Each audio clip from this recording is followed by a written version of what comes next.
Iba pa iba kay Kile. So dito tayo sa part 2. Dito tayo, punta tayo sa Tropa Sub.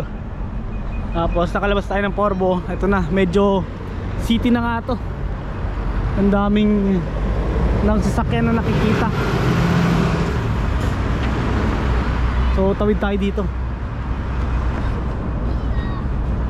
Di ko alam kung saan yung Tropa Sub pero pakita ko na lang sa inyo kung ano yung itsura ng city dito. Ito na pala yung Tropa Sub eh. Putik yan. Tingnan natin kung pwede mag video. May mga nakakain din. Kaya paglagpas mo lang pala ng may Old Town, ang lapit na agad. Nandito na lang. Mamaya kain tayo dyan sa Tropa Sub. May nakikita rin ako kumakain na Fin, hindi lang mga Pinoy. Siguro open na sila na mag-try ng Filipino food, ng ibang Filipino food.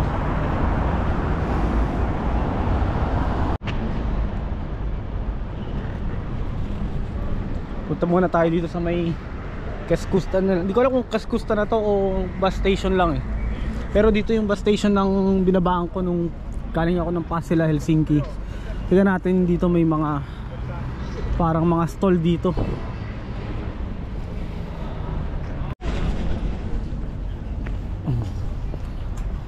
Ganda dito. Gusto ko yung mga ganitong Keskusta eh. Yung may mga kainan na ganito. Parang sasarap ng mga pagkain. Shit.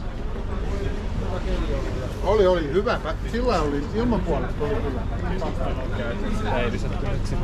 Yeah. Ito mga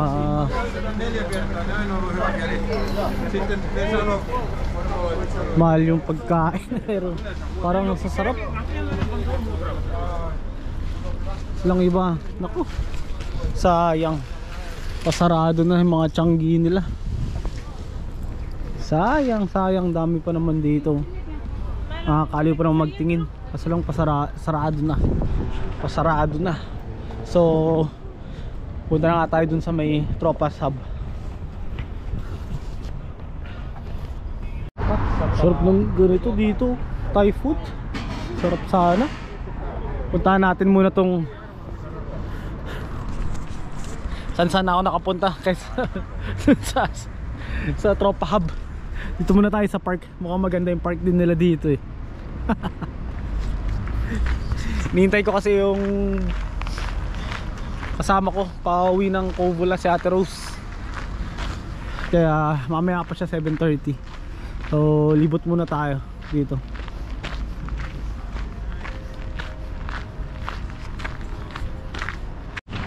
Dito ako dinala nung kawork ko, yung tinuturuan ko kanina.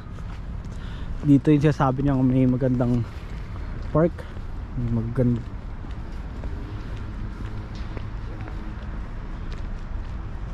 Ganda nga rin tumambay dito.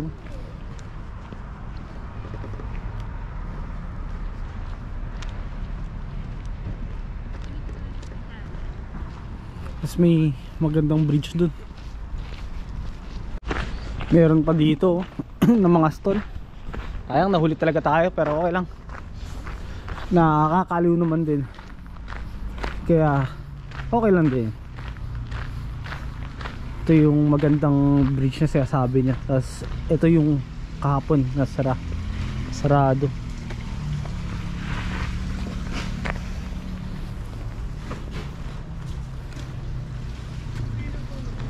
Ganda.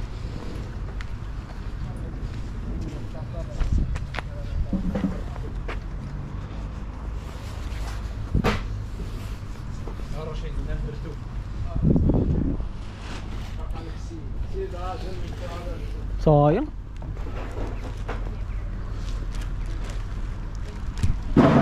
Ganda dito, putik. Masarap tumambay dito siguro nung pag medyo napaaga lang. Taka dito, ang ganda ng view. Ang ganda, gusto ko yung ganito. Iba talaga pag may kanal no? Napaka-relaxing. Parang may ship pa na restaurant doon.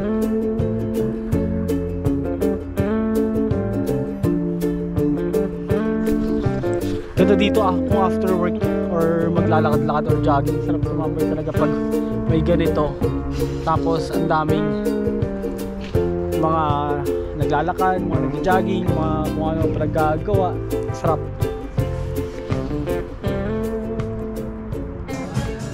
You Instagrammer?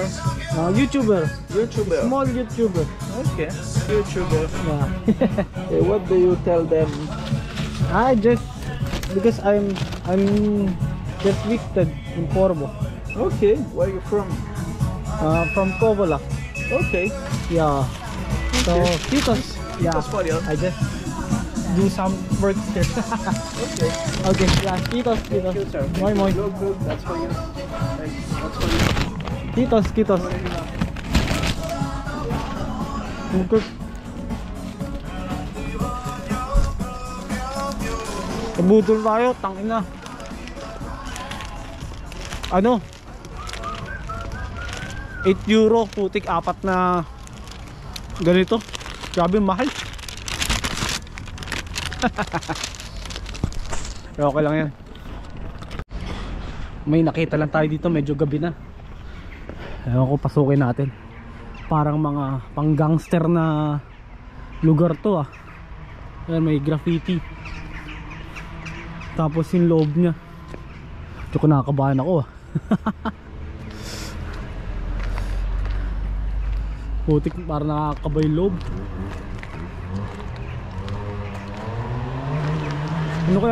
Ano kaya meron dito? Nakakaba dun sa may ano, nakabukas yung pinto. Tapos abandon pa yung lugar. Nakakaba. Baka parang biglang sumarado yung gate doon tapos hatakin ako. Hindi ko alam kung Google Pin ako o...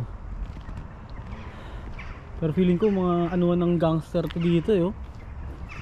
Taguan ng gangster oh, meron doon oh. Meron pa dito. Puno ng graffiti. Siguro before tambayan ng mga gangster to dito. So labas na ako, medyo gumagabi na. Baka maabutan ako ng grupong tropang gamol dito sa gangster area. Time check 6:45 na. Kakagaling ko lang dun, parang abandoned place. Medyo malamig na rin. Hindi ko na nga alam kung nasaan ako eh. Basta 6:45 pa paggabi na. Libot pa lang ako di sa Porvo. Bahala na kung gusto na ako mapadpad. Hindi ko na alam pa paano ako uuwi.